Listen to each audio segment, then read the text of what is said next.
روح سلطانی رہے باقی تو پھر کیا اضطراب ہے، مگر کیا اس یہودی کی شرارت کا جواب، وہ کلیم بے تجلی، وہ مسیح بے صلیب، نیست پیغمبر ولیکن در بغل دارت کتاب۔ اب یہ کس کی طرف اشارہ ہو رہا ہے؟ کارل مارکس کی طرف۔ یہودی، جرمنی کا رہنے والا، 1818 میں پیدا ہوا ہے۔ اس کے دماغ میں وہ سب کمیونزم سوشلزم کے جو خیالات تھے ان کے بنا پر جرمنی والوں نے نکال دیا جلا وطن۔ فرانس میں جا کر ڈیرا لگایا، وہاں بیٹھ گیا، وہاں سے بھی نکالا گیا۔ انگلینڈ گیا، انگلینڈ ایسے سب کو بگڑے تگڑوں کو سب کو پناہ دیتا ہے۔ وہاں وہ داس کیپیٹال کی تکمیل ہوئی ہے، جس کی بنیاد پر پھر یہ کہ انقلاب آیا، بولشوک ریولوشن رشیا کے اندر۔ وہ کہتا ہے کہ یہ تو ایک نیا انقلاب آ رہا ہے، یہ سرمایہ داری کی جڑ کٹ جائے گی، نظام بدل جائے گا۔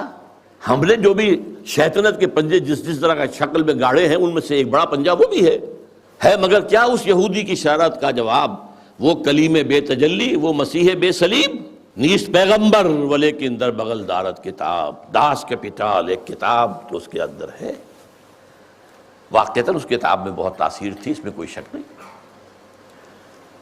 اس کتاب نے ذہنوں کو مسخر کیا ہے، کیپچر کیا ہے، موٹیویٹ کیا ہے۔ داس کیپیٹال ایک کتاب تو اس کے اندر ہے، واقعتاً اس کتاب میں بہت تاثیر تھی، اس میں کوئی شک نہیں۔ اس کتاب نے ذہنوں کو مسخر کیا ہے، کیپچر کیا ہے، موٹیویٹ کیا ہے۔ نیست پیغمبر ولیکن در بغل دارت کتاب۔ کیا بتاؤں کیا ہے کافر کی نگاہ پردہ سوز، مشرق و مغرب کی قوموں کے لیے روز حساب۔ اس سے بڑھ کر اور کیا ہوگا طبیعت کا فساد، توڑ دی بندوں نے آقاؤں کے خیموں کی تناب۔ یہ تو دنیا زیر و زبر ہو رہی ہے۔ یہ آقا اور یہ جو بندے تھے جن کو تقدیر کا سبق ہم نے سکھا رکھا تھا، جن کو وہ بھی جو اپنے حالات کے اندر جو تھے وہ مست تھے، یہ اٹھ کھڑے ہوئے ہیں، فساد برپا کر دیا ہے، آقاؤں کے خیموں کی تنابیں توڑ رہے ہیں۔ تو اس کا کیا جواب ہے؟ یہ تو ایک بہت بڑا فتنہ ہے جو ہمارے لیے ابلیسیت کے لیے، یہ تو ایک بہت بڑا فتنہ ہے جو ہمارے لیے ابلیسیت کے لیے، یہ تو ایک بہت بڑا فتنہ ہے جو ہمارے لیے ابلیسیت کے لیے۔ آپ نے ایک پوڈ کاسٹ میں کہا تھا کہ علامہ اقبال نے کارل مارکس کو کہا ہے کہ وہ نبی نہیں مگر اس کے پاس کتاب ہے، جیسا کہ یہ شعر میں ابلیس کی مجلس شورا میں ہے۔ وہ ابلیس کی طرف سے کہہ رہے ہیں، don't you think you have miss interpreted? نہیں جی بالکل نہیں، آپ کو پتہ ہی نہیں ہے۔ اب جو لوگ ڈاکٹر اقبال کو بابا مانے ہوئے ہیں وہ تو ماننے کے لیے تیار ہی نہیں ہے کہ یہ ان سے ہو گیا، اور یہ جو کچھ انہوں نے کیا ہے غلط نہیں کیا۔ ڈاکٹر اقبال نے جو کارل مارکس کی تعریف کی ہے میں اس میں ان کے ساتھ ہوں، یہ میں نے انہیں کرٹیسائز نہیں کیا، ذہن میں رکھیے گا، بالکل صحیح تعریف کی ہے انہوں نے۔ اچھا اب آ جائے ابلیس کی مجلس شورا میں جو ہے یہ تو ظاہر ہے شاعر نے جب اپنی تھاٹس پبلک تک پہنچانی ہوتی ہے نا تو اس کا کوئی کرینہ اختیار وہ کرتا ہے۔ جس طرح ڈاکٹر اقبال نے شکوہ جواب شکوہ، اب شکوہ میں وہ اللہ سے شکوہ کر رہے ہیں، جواب شکوہ میں وہ اللہ کی طرف سے جواب دے رہے ہیں۔ وہ زمانے میں معزز تھے مسلمان ہو کر اور تم خوار ہوئے تارک قرآن ہو کر۔ اب کیا ڈاکٹر اقبال کے اوپر کو وہی آئی تھی کہ اللہ تعالیٰ نے کہا کہ یہ جواب دے میری طرف سے؟ نہیں، شاعر خود سوچتا ہے کہ بھئی یہاں پہ ہمارے سے مسئلہ مس ہینڈل ہوا، اور یہ ان کا شعر بالکل ٹھیک ہے، صحیح مسلم میں حدیث ہے، اللہ تعالیٰ اس کتاب کی وجہ سے قوموں کو عروج دے گا اور اس کتاب کی وجہ سے قوموں کو زوال پذیر کرے گا۔ تو یہ جواب شکوہ کا شعر فٹ ان بیٹھتا ہے مسلم شریف میں۔ اچھا اسی طریقے سے جواب شکوہ کا آخری شعر ہے کہ محمد سے وفا تو نے تو ہم تیرے ہیں، یہ جہاں چیز ہے کیا لوح و قلم تیرے ہیں۔ اب یہ بات اللہ تعالیٰ نے نہ قرآن میں اس طریقے سے لکھی ہوئی ہے نہ نبی علیہ السلام نے کہیں فرمائی ہے، لیکن قرآن و سنت کی تعلیمات کا نچوڑ یہی ہے کہ جو شخص اپنے نبی کے ساتھ مخلص ہو گیا اللہ تعالیٰ اس کے حق میں اپنے لوح محفوظ میں فیصلے کرے گا۔ یہ تو ہر مسلمان کا عقیدہ ہے، لیکن انہی الفاظ کے ساتھ کوئی چیز نہیں اس طرح رپورٹ ہوئی بھی۔ تو شاعر کا انداز ہوتا ہے چیزوں کو بیان کرنے کا۔ تو ڈاکٹر اقبال نے جو کارل مارکس کی تعریف کی ہے ابلیس کی مجلس شورا میں، یہ میرے علم میں ہے کہ یہ ابلیس کی مجلس شورا میں انہوں نے تعریف کی ہے، بلکہ مجھے یہ بھی پتا ہے کہ یہ جو اس کا 3 نمبر شاگرد ہے نا اس کے منہ سے یہ بات کہلوائی ہے ڈاکٹر اقبال نے. وہ ڈاکٹر اقبال کوئی شیطانوں کے پاس تو نہیں بیٹھتا تھا, یہ اس کا خود اپنا تخیل ہے نا, کہ اس کا چیلا نمبر 1 یہ بولتا ہے, چیلا نمبر 2 یہ بولتا ہے, چیلا نمبر 3 یہ بولتا ہے, چیلا نمبر 4 یہ بولتا ہے, چیلا نمبر 5 یہ بولتا ہے, پھر اینڈ پہ بڑا ابلیس بھی بولتا ہے. تو یہ کہیں ڈاکٹر اقبال وہاں بیٹھے ہوئے تھے اور انہوں نے کوئی ویڈیو ریکارڈ کی ہے؟ نہیں, یہ ڈاکٹر اقبال کا اپنا تخیل ہے جس میں انہوں نے اس دور کے اندر ایک چیز کو پریزنٹ کیا. تو میں نے جو وہ کیسر راجہ بھائی کے ساتھ پوڈ کاسٹ تھی, اس میں یہ ڈاکٹر اقبال کے حوالے سے کلیئر کیا تھا کہ آپ انہیں مذہبی شخصیت بنا کے پیش نہ کریں خدا کے لیے. وہ مذہبی شخصیت نہیں ہے, وہ ایک تھنکر ہیں, فلاسفر ہیں, اچھے شاعر ہیں, مذہبی پیشوا نہیں ہے. میں ان کی ذاتی زندگی کی طرف جانا ہی نہیں چاہتا, ورنہ پھر کئی ایک ایسی باتیں ہوں گی کہ کسی کے دل میں میل آ جائے گا. ٹھیک ہے, ہمیں پتہ ہے کہ وہ کتنے پریکٹسنگ مسلمان تھے, یہ ہمیں بڑے اچھے طریقے سے پتہ ہے. الٹا حالت یہ ہے کہ پوری پاکستانی قوم صرف داڑھی اس لیے نہیں رکھتی ہے کہ اقبال عاشق رسول سی, وہی داڑھی نہیں سی. اندازہ کرو, یعنی دین کا تعلق اقبال کے ساتھ ہے یا اس شخص کے ساتھ ہے جس کی قبر مدینے میں صلی اللہ علیہ وآلہ وسلم. کسی شخص کا نبی الاسلام کے لیے تعریفی کلمات بول دینا, یہ اس چیز کا متقاضی کہاں سے ہو گیا کہ آپ نے اس کی تعلیمات کے پیچھے چلنا ہے. نبی الاسلام کی شان میں تو غیر مسلموں نے بھی بکس لکھی ہیں, شاعری کی ہے. تو یہ تو نہیں کہ آپ نے ان کو فالو کرنا ہے, بلکہ آپ اچھی بات ان کی طرف سے ایک کوٹ کرتے ہیں کہ جی انہوں نے بھی تعریف کی. تو ڈاکٹر اقبال ایکسٹراڈنری پرسنالٹی تھے, مذہبی پیشوا نہیں تھے. یہ لادہ بات ہے کہ ان کے نام کے ساتھ علامہ اقبال لکھا جاتا ہے. میں مولویوں سے پوچھتا ہوں, تم لوگ انجینئر صاحب سے تو ڈگری مانگتے ہو, ڈاکٹر اقبال کے پاس کون سی مدرسے کی ڈگری ہے؟ اسے تو آپ علامہ اقبال کہتے ہو. یہ میں پھکی کے طور پہ کہہ رہا ہوں. میں تو انہیں علامہ سے بھی بڑی چیز مانتا ہوں جو ان کی کنٹریبیوشن ہے. لیکن پھر یہ آپ کو کیا بتائیں گے, نہیں جی اچھی بات جس کی بھی ہے لے لینی چاہیے. ہاں, یہی تو بات ہم آپ کو سمجھا رہے تھے نا, ڈگریوں کو بعد میں دیکھیں. علامہ اقبال بھائی کسی مدرسے کی ڈگری ہے, وہ ڈاکٹر اقبال ہیں, ڈاکٹریٹ انہوں نے کی ہے, گوروں سے علم حاصل کیا ہے. اجمیر شریف سے, بغداد شریف سے انہوں نے کوئی علم حاصل نہیں کیا, اور وہ اس بڑے لیول پہ جو پہنچے ہیں وہ مسلمانوں کے معاشرے کی آؤٹ پٹ نہیں تھے, یہ ذہن میں رکھیے گا. ڈاکٹر اقبال کا اگر ایکسپوئر یورپ کے ساتھ نہ ہوتا تو اتنی بڑی پرسنالٹی وہ کبھی بھی نہ بنتے. اس زمانے میں جرمنی تو ایک سمجھ لے ایک گڑھ تھا, اس اعتبار سے کہ بڑے بڑے فلاسفرز وہاں پہ پیدا ہوئے, اور ظاہر ہے وہ ان کی بکس بھی پڑھتے تھے, پھر انہوں نے ڈاکٹریٹ بھی کی. ان کے ٹیچرز میں بھی بڑے بڑے کوالیفائڈ لوگ تھے, اور انہوں نے ان چیزوں کو پھر امپلیمنٹ کیا اور بڑے اچھے انداز میں. جس طرح آپ دیکھیں, میری تعلیم تو ساری میکینیکل انجینئرنگ کی ہے, اسلام تو میرا شوق تھا الحمدللہ. میں نے تمام علماء کی کتابیں پڑھی, تمام فرقوں کے علماء کو سنا, پھر کاؤنٹر ویریفائی کیا بکس کے ساتھ, اور پھر میں نے ایک آپٹیمل سولوشن پبلک کے سامنے رکھا. تو آج بڑے بڑے علماء بھی فیل ہیں, کہتے ہیں انجینئر کہاں سے چیزیں نکالتا ہے؟ بھائی وہاں سے نکالتا ہے جہاں سے آپ کو نکال کے بتانی چاہیے تھی, جو لوگ تنخواہیں کھا رہے تھے اس چیز کی. ہماری مثال اس شخص کی سی ہے جو آپ کو آ کے بتاتا ہے کہ دیکھو قرآن میں سورہ البقرہ کی آیت نمبر 279 میں لکھا ہے, جو سود کھاتا ہے اللہ اور اس کے رسول کا اعلان جنگ ہے اس کے خلاف, عز وجل و صلی اللہ علیہ وآلہ وسلم. اب آپ ہم سے یہ نہ پوچھیں کہ آپ کی ڈگری کہاں ہے, آپ سورہ بقرہ کی آیت نمبر 279 پڑھ لیں, اگر نکل آئے تو مان لیں, اور آپ کہیں نہیں لکھی تو یہ, لیکن چونکہ تیرے پاس ڈگری نہیں, میں نے یہ آیت بھی نہیں ماننی, تو بھائی آپ کافر ہو جائیں گے. اور پھر ڈگری کی اوقات یہ ہے کہ بریلویوں کی ڈگری دیوبندی نہیں مانتے. ہاں, کیا دیوبندی عوام الناس ڈاکٹر طاہر القادری کو عالم مانتی ہے؟ وہ کہتے ہیں دجال ہے, الیاس قادری دجال ہے.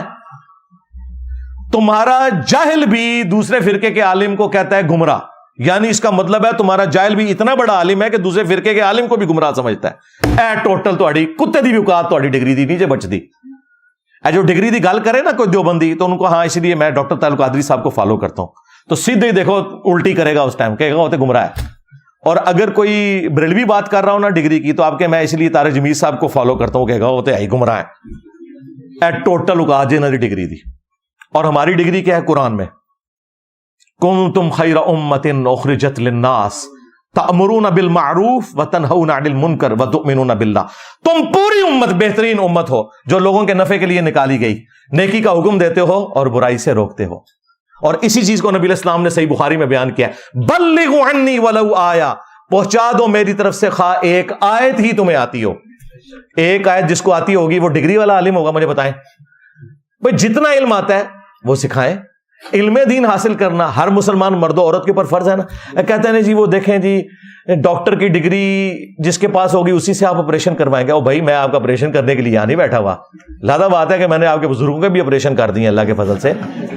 تو بات یہ ہے کہ ڈاکٹر انجینئر کی مثال دینا اس لیے غلط ہے کہ وہ ہر بندے پہ بننا واجب نہیں ہے، لیکن علم دین ہر بندے کے اوپر واجب ہے، خواہ وہ ڈاکٹر ہے، انجینئر ہے، عالم ہے، جاہل ہے. اتنا علم حاصل کرنا اس کے اوپر واجب ہے جس سے وہ اپنی 24 گھنٹے کی زندگی گزار سکے. میرا تو یہ دعویٰ ہے کہ ہر مسلمان ہی عالم ہے. اگر مسلمان عالم نہیں ہے نا تو مسلمان ہی نہیں ہے. جس کے پاس نماز کا علم ہے نماز کا عالم ہے، جس کے پاس وضو کا علم ہے وضو کا عالم ہے. آپ کہتے ہیں نہیں سارا تو تھوڑے مفتی کو بھی کوئی نہیں. ہاں 1000 سے زیادہ آیات سائنٹیفک فیکٹس کے اوپر ہے، اور تمہارے علماء کو تو سائنس کی الف بے نہیں آتی ہے. وہاں پہ پھر آپ کہتے ہیں نہیں وہ قرآن میں لکھا ہے فَاسْأَلُوا أَهْلَ الذِّكْرِ إِن كُنتُمْ لَا تَعْلَمُونَ. اگر تمہیں علم نہ ہو تو اہل ذکر سے پوچھو. ایسٹرونومی کی باتیں قرآن میں ایک ایسٹرونومی کی فیلڈ کے بندے سے پوچھیں گے. ایمبریولوجی کی باتیں جو ہیں ایک ایمبریولوجی کی فیلڈ کے بندے سے پوچھیں گے. باٹنی کی باتیں اس فیلڈ کے بندے سے پوچھیں گے. یہی کہتے ہیں نا. تو بھائی اسی طریقے سے علماء نے بھی صرف نکاح طلاق اس طرح کے مسائل بتانے ہیں، باقی پورے قرآن اور حدیث کے عالم تو علماء بھی نہیں ہیں. تو کیا ہم نے کبھی کہا یہ علماء جاہل ہیں؟ وہ تو ان کی حرکتوں کی وجہ سے کہتے ہیں نا. یعنی چشتی رسول اللہ اشرف علی رسول اللہ علیہ مسئلے کہتے ہیں نا سی. ادروائز تو ہم مفتی کہہ کے پکارتے ہیں نا. مولانا تقی عثمانی کہتے ہیں نا. مولانا جو ہے وہ اشرف علی تھانوی صاحب کہتے ہیں نا. اعلیٰ حضرت میں کہہ رہا ہوتا ہوں احمد صاحب بریلوی صاحب، مفتی منیب الرحمان صاحب، تو رسپیکٹ سے نام لے رہے ہوتے ہیں نا. تو اگر آپ کے ہر چیز کے علم تو ان کے پاس بھی نہیں ہے. تو اس طریقے سے کوئی ڈگری والے معاملات کو لے کے چلنا. تو ڈاکٹر اقبال سے بات شروع ہوئی تھی. تو ڈاکٹر اقبال اگر کوئی بات قرآن و سنت کے مطابق کریں وہ آپ ضرور لے لیں. ڈاکٹر اقبال تو بڑی پرسنالٹی ہے. صحیح بخاری میں حدیث ہے شیطان نے انسانی شکل میں آ کے آیت الکرسی کا وظیفہ دیا تھا. نبی علیہ السلام نے فرمایا اے ابو ہریرہ 3 راتوں سے جو تیرے پاس آ رہا ہے نا وہ شیطان ہے. لیکن بات اس نے سچی کی ہے کہ جو رات کو آیت الکرسی پڑھ کے سو جائے صبح تک ایک اللہ تعالیٰ فرشتہ اس پہ مامور کر دیتا ہے جو اس کی حفاظت کرتا ہے. تو ہمیں تو اسلام نے یہ کہا کہ شیطان کی بھی سچی بات کی تصدیق کرنی ہے. جامع ترمذی میں ایک حدیث ہے، اسے سپورٹیو ابن عباس کا قول بھی شیخ زبیر صاحب نے مشکات المصابی میں نقل کیا ہے کہ حکمت مؤمن کی گم شدہ میراث ہے، جہاں سے بھی ملے حاصل کر لو، جہاں سے مرضی حاصل کرو، جہاں سے اچھی بات ملتی ہے آپ اس کو حاصل کریں. یہ آپ کا رائٹ ہے، آپ بالکل حاصل کریں. لیکن آپ یہ قدغن اگر لگائیں گے فلاں کی بات سننی ہے فلاں کی نہیں سننی، تو یہ پھر اس کا کوئی اینڈ نہیں، کیونکہ دوسرے بھی آپ کے بارے میں یہی سمجھتے ہیں کہ آپ کی بات نہیں سننی چاہیے. آپ اوپن رکھیں، آپ کے علمی دلائل میں دیکھیں جو بندہ قرآن و سنت کے مطابق بات کرے. اسی لیے دیکھیں میرے سوا آج تک کوئی عالم ایسا نہیں ہے جو کہ سب کو سنو. میں واحد بندہ ہوں، دی اونلی ون ابھی تک. اور میری ضد بھی آ کے تسی تھوڑی جرت کر لو، ایک کہہ دو میری ضد میں آ کے بھی کبھی نہیں کہیں گے کہ سب کو سنو.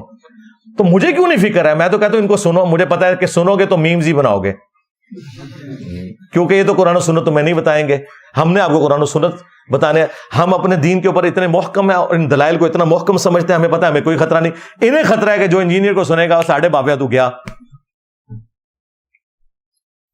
تو ڈاکٹر اقبال کی میں نے تعریف اسی لیے کی تھی کہ ان میں حوصلہ تھا. لیکن ایک میں نے ان کی کمزوری اس حوالے سے ہائی لائٹ کی تھی کہ وہ متاثر ہوتے تھے. اس میں کوئی شک نہیں. وہ صوفیاء سے بھی بہت متاثر رہے. شیخ احمد سرندی کے بارے میں انہوں نے پوری نظم لکھ دی، حاضر ہوا میں شیخ مجدد کی لحد پر. اور پھر وہ اس کے بعد انہوں نے ان کی تعریف میں کیا کیا، ان کی قبر کے بارے میں بھی اشعار کہہ دیے. ٹھیک ہے. اور وہ مطلب متاثر ہوتے تھے. لیکن جب ان کو غصہ آیا ہوتا تھا صوفیاء پہ، پھر وہ یہ بھی کہتے تھے نکل کر خانقاہوں سے ادا کر رسم شبیری. تو وہ ہر طرف جو اچھی چیز وہ دیکھتے تھے. ہم حسن ظن رکھتے ہیں جو اچھی چیز تھی وہ تعریف کرتے ہوں گے، اور جب ان کو کوئی چیز بری نظر آتی ہوگی تو انکار کر دیتے ہوں گے.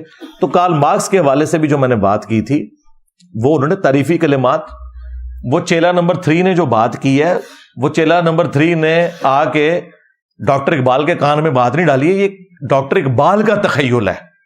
اچھا وہ کہتے ہیں نہیں، وہ چونکہ شیطان کی بات انہوں نے کوٹ کی ہے اس لیے وہ ان کے کھاتے میں آپ نہ ڈالیں، تو پھر پھکا لے لیں۔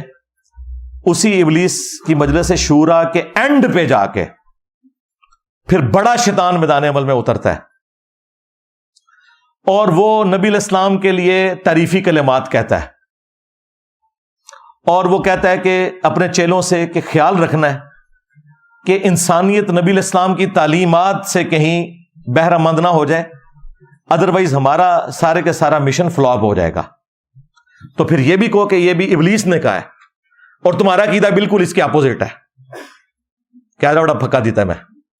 ابلیس کہہ رہا ہے اپنے چیلیاں نو دھیان کرنا نبی علیہ السلام کی تعلیمات سے کوئی متاثر نہ ہو جائے، تو اس کا مطلب یہ ابلیس تعلیمات دے رہا ہے؟ نہیں، ڈاکٹر اقبال نے سکھایا کہ ابلیس کی پوری کوشش ہوگی کہ نبی علیہ السلام کے قدموں تک نہ پہنچنے دے۔ اب آدھے چیلا نمبر 3 جو اس میں کہتا ہے، وہ یہی تعریفی کلمات کارل مارکس کے لیے کہہ رہا ہوتا ہے۔ وہ اپنے استاد سے کہتا ہے استاد جی آپ تو بات کر رہے ہیں، جبکہ وہ جو یہودی ہے کارل مارکس، اس نے تو بیسک ہیومن رائٹس لوگوں کو سکھائے ہیں، جس کی وجہ سے پھر انقلاب آیا۔ آپ کو پتا ہے رشین امپائر جو ہے وہ ٹوٹی تھی، اور لینن میدان عمل میں اترا اور اس نے بیسک رائٹس سکھائے۔ کدھر یورپ اتنی ترقی کر گیا تھا اور رشیا وہی پرانی زندگی گزار رہے تھے، اس نے آ کے ایک انقلاب برپا کیا۔ تو ڈاکٹر اقبال کے سامنے یہ سارے انقلاب موجود تھے، تو وہ کارل مارکس کی تعریف کرتا ہے جس طرح نبی علیہ السلام کی تعریف کرتا ہے نا ابلیس، اس طرح ابلیس کا ایک چیلا کارل مارکس کی تعریف کرتا ہے کہ یہ یہودی نے تو آ کے ہمارا سارا معاملہ ہی خراب کر دیا ہے، اس نے تو لوگوں کو بیسک ہیومن رائٹس کا بتایا ہے، اور یہ جو ہے وہ موسیٰ علیہ السلام کی طرح اس کے پاس عصا تو نہیں ہے، اور نہ عیسیٰ علیہ السلام کی طرح یہ صلیب چڑھا ہوا ہے، جس طرح یعنی ان کے یہ عقیدے ہیں، لیکن یہ اگرچہ پیغمبر تو نہیں، لیکن اس کے پاس کتاب ہے، وہ ڈاس کیپیٹال، یعنی اس کتاب نے انقلاب بھرا ہے دنیا میں۔ تو یہ اپنے وہ بڑے کو شکایت لگا رہا ہے کہ دیکھو ہمارے مشن کو ناکام کر دیا کارل مارکس نے۔ تو مجھے بتائیں یہ ڈاکٹر اقبال ہی بول رہا ہے نا؟ اگر آپ کہتے ہیں وہ نہیں بول رہا، تو پھر آگے بھی جا کے جو ابلیس تعریف کر رہا ہے نبی علیہ السلام کی، وہ بھی پھر کہیں کہ ابلیس ہی بول رہا ہے، ڈاکٹر اقبال نہیں بول رہا۔ ایک ٹکٹ میں 2 مزے تو نہ کرو۔ وہ سمجھا رہے ہیں۔ اچھا، اور یہ بات سب کو پتا ہے، ایک خام خانہ ڈاکٹر اسرار نے یہ حرکت نہیں کی ہے۔ ڈاکٹر اسرار صاحب نے جب ابلیس کی مجلس شورا پڑھی ہے نا، اس میں انہوں نے پھر تعریفی کلمات بولے ہیں کارل مارکس کی کتاب ڈاس کیپیٹال کی۔ ان کا کہ یقیناً یہ بہت غیر معمولی کتاب تھی جس نے دنیا میں انقلاب برپا کیا ہے۔ روح سلطانی رہے باقی تو پھر کیا اضطراب ہے، مگر کیا اس یہودی کی شرارت کا جواب، وہ کلیم بے تجلی وہ مسیح بے صلیب، نیست پیغمبر ولیکن در بغل دارت کتاب۔ اب یہ کس کی طرف اشارہ ہو رہا ہے؟ کارل مارکس کی طرف۔ یہودی، جرمنی کا رہنے والا، 1818 میں پیدا ہوا ہے۔ اس کے دماغ میں وہ سب کمیونزم سوشلزم کے جو خیالات تھے، ان کے بنا پر جرمنی والوں نے نکال دیا جلا وطن۔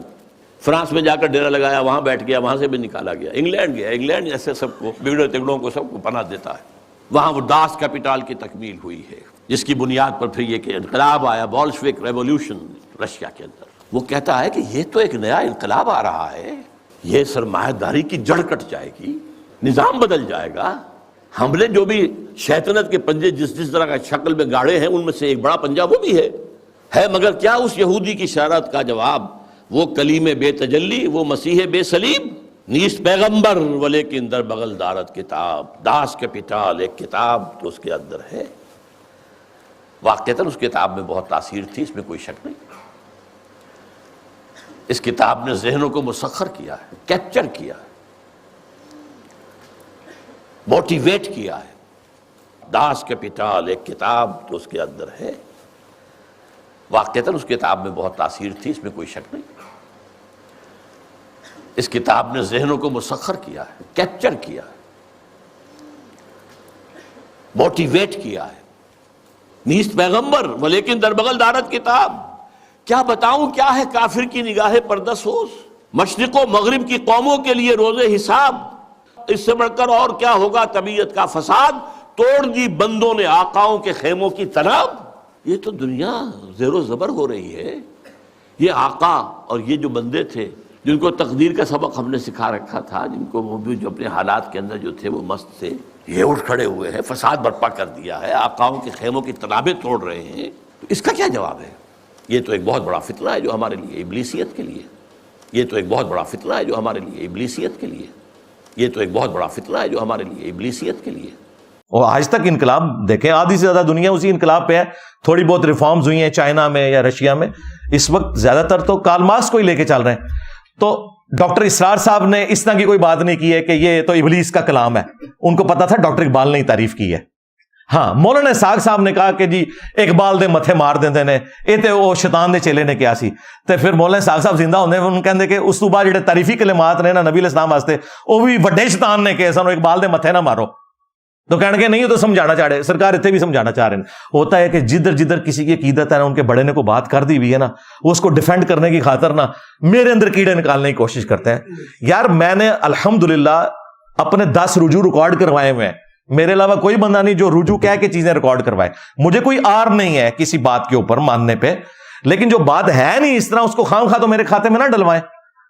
اور مجھے یہ بات پتہ ہے، میں نے وہ پوری مجلس شورا والی ویڈیو ڈاکٹر اسرار صاحب کی پوری تفسیر کے ساتھ جو انہوں نے بیان کی ہے وہ سنی ہوئی ہے، مجھے پتہ ہے یہ کیا ہوا ہے، لیکن وہ خام خواہ کہہ رہے ہیں۔ اور پھر دیکھیں میرے کھاتے میں ڈلتے ہیں، کیا میرے علاوہ کوئی یہ بات نہیں کر رہا؟ انیک صاحب اقبالیات میں ایکسپرٹیز رکھتے ہیں، جو جیو پہ سٹارٹ میں پروگرام ایک لگتا تھا الف، وہ چلایا کرتے تھے، پھر دنیا ٹی وی پہ بھی آگے، ان کی ویڈیو موجود ہے۔ ان سے کسی نے کارل مارکس کے بارے میں سوال کیا تو ویڈیو میں انہوں نے کہا کہ ہاں ڈاکٹر اقبال نے بھی ان کی بڑی تعریف کی ہے، اور کہا ہے کہ یہ پیغمبر تو نہیں لیکن اس کے پاس کتاب تھی۔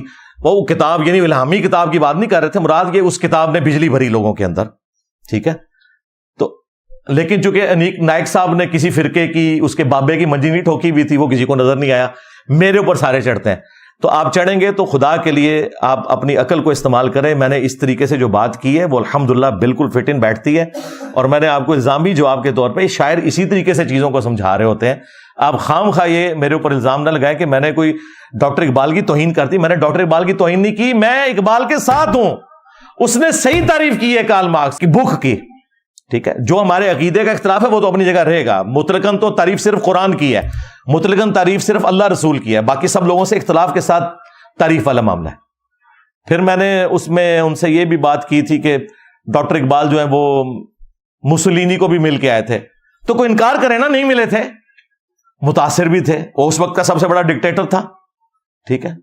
اور میں نے کہا تھا کہ وہ ہٹلر سے بھی متاثر تھے، بعض لوگوں نے کہا جی آپ نے وہ ہٹلر کے ظلم کو ان کے کھاتے میں ڈال دیا، اور ڈاکٹر اقبال کی وفات کے بعد ہٹلر نے گند ڈالا ہے سارا۔ ڈاکٹر اقبال تو 38 میں فوت ہو گئے تھے، اور جو سیکنڈ ورلڈ وار ہے وہ تو ان کے بعد شروع ہوئی ہے۔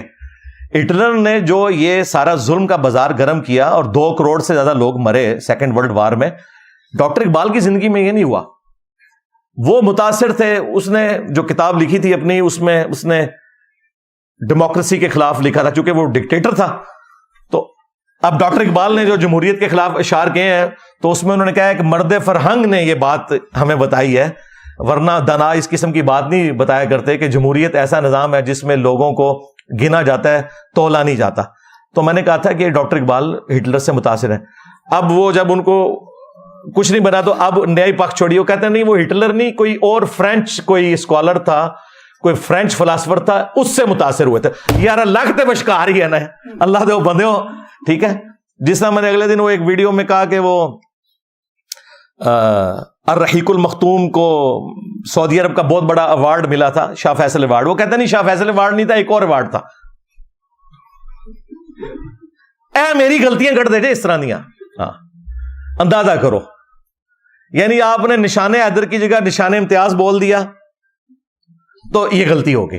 بھائی غلطی تب ہے جب کسی کو عذاب آیا ہو اس پہ اور میں نے انعام بول دیا ہو، پھر تو غلطی ہے، ٹھیک ہے۔ اگر اس طریقے سے کوئی چھوٹی موٹی چیزیں ہوتی ہیں تو وہ کوئی ایسی چیز نہیں ہے جس کے اوپر کوئی غلطی والا۔ ابھی اگلے دن میں ویڈیو میں ایک بندے نے مجھ سے پوچھا کہ فرض نماز پڑھ لینا کافی ہے؟ میں نے کہا ہاں، یہ نفلون کا جو لفظ ہے عربی میں کہتے ہیں فالتو کو، ٹھیک ہے۔ اچھا اسی ویڈیو کے اینڈ پہ میں نے جا کے جملہ ریپیٹ کیا، یہ فالتو آپ نے پنجابی والا نہیں سمجھنا، میں آپ کو سمجھانے کے لیے، فالتو مینز اضافی۔ فالتو سے مراد یہ نہیں کہ نعوذ باللہ کو نفل پڑھنا جو ہے یہ فضول کام ہے، انہوں نے فالتو کو فضول کے چکر میں لے کے ایک مولوی نے میرے خلاف ویڈیو بنا دی کہ یہ گستاخ ہو گیا، اندازہ کریں۔ تمہارے بابے چشتی رسول اللہ اشری تھانوی رسول اللہ پڑھوا کے بھی حکیم الامت اور اعلیٰ حضرت اور سلطان الہند ہیں، تو جنہیں سارے بابے فیل کرتے نے، ہاں جی سلطان الورلڈ، ہاں میرے نبی سا ہے ہی کوئی نہیں، تیرے بابے تھے شاہی کوئی نہیں، تو چیزیں پکڑتے ہیں۔ یہ لوگوں کو کہتے ہیں سنتے نہ پڑھو، میں نے کسی ویڈیو میں نہیں کہا کہ نہ پڑھو، میں خود بھی پڑھتا ہوں، وطر کا بھی اہتمام کرتا ہوں الحمدللہ۔ تو میں نے یہ کہا تھا کہ عشاء کی آپ نے 17 رکعتیں بتا دی ہیں، ٹوٹل 17 رکعتیں تھی، آپ لوگوں کو نماز سے دور کر رہے ہو، یہ چیز اضافی نماز کے طور پہ تھی۔ تو اس طرح میرے پوائنٹس کو پکڑ کے اور اس طرح ریبٹل کرنا، میں کوشش کرتا ہوں کہ میں ہر بات کا اس لیول پہ اتر کے جواب نہ دوں، اکثر سٹوڈنٹس ہی دے لیتے ہیں، میں ہر بات کا جواب دے سکتا ہوں، ہاں کبھی ابھی پرچی نہ آتی اور یہ پرچی بھی آپ کی قسمت اچھی ہے، آخری پرچی تھی تو میں اس پہ تفصیلی بولوں، اگر یہ بیچ میں کہیں پرچی آ گئی ہوتی نا تو میں نے اس کو سکپ کر دینا تھا۔ میں نے وہاں ٹائم دیکھا اور پرچی آخری تھی، میں کہا چلو 10-15 منٹ تھوڑا انہوں نے تبرک میں جانے دے ہی دے وہاں، ٹھیک ہے نا۔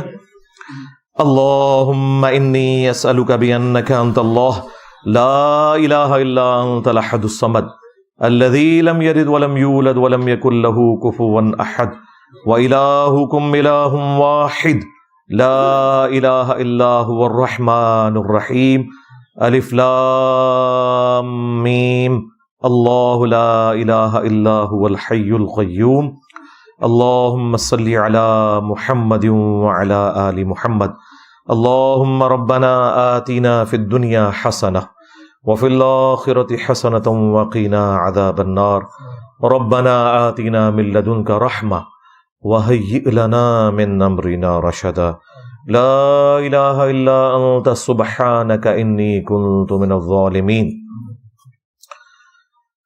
اللہم اغفر لحینا ومیتنا وشاہدنا وغائبنا وصغیرنا وکبیرنا وذکرنا وانثانا اللہم من احییتہ منا فاحیہ علی الاسلام ومن توفیتہ منا فتوفہ علی الایمان۔ اے اللہ جن جن بھلائیوں کا سوال تیرے محبوب صلی اللہ علیہ وآلہ وسلم نے تجھ سے کیا، ہمارے حق میں، ہمارے ماں باپ کے حق میں، ہمارے بیوی بچوں کے حق میں، پوری امت کے حق میں قبول و منظور فرما۔ جن جن چیزوں کے شر سے تیرے محبوب صلی اللہ علیہ وآلہ وسلم نے تیری پناہ طلب کی، تمام مسلمانوں کو ان چیزوں کے شر سے اپنی پناہ عطا فرما۔ بالخصوص اے اللہ انڈیا میں، کشمیر میں، چائنا میں، فلسطین میں، یمن میں، عراق میں، شام میں، افغانستان میں، پاکستان میں، جہاں کئی مسلمان کسب پرسی کی زندگی گزار رہے ہیں، غیب سے ان کی عزت، آبرو، جان و مال کی حفاظت فرما۔ اے اللہ حاضرین کے دلوں میں جو جو نیک اور جائز دعائیں ہیں قبول فرما، حاضرین کے جو چھوٹے بڑے رشتہ دار فوت ہو چکے مغفرت فرما، جو بیمار ہیں انہیں شفا عطا فرما۔ یہ تمام دعائیں تمام مسلمانوں کے حق میں قبول و منظور فرما۔ اے اللہ ہمارے ملک پاکستان کی خیر فرما، پورے عالم اسلام کی خیر فرما، اندرونی اور بیرونی خطرات سے محفوظ فرما۔ سبحان ربک رب العزت عما یصفون وسلام علی المرسلین والحمد للہ رب العالمین وصلی اللہ علی النبی الکریم وعلی آلہ واصحابہ اجمعین الی یوم الدین، آمین۔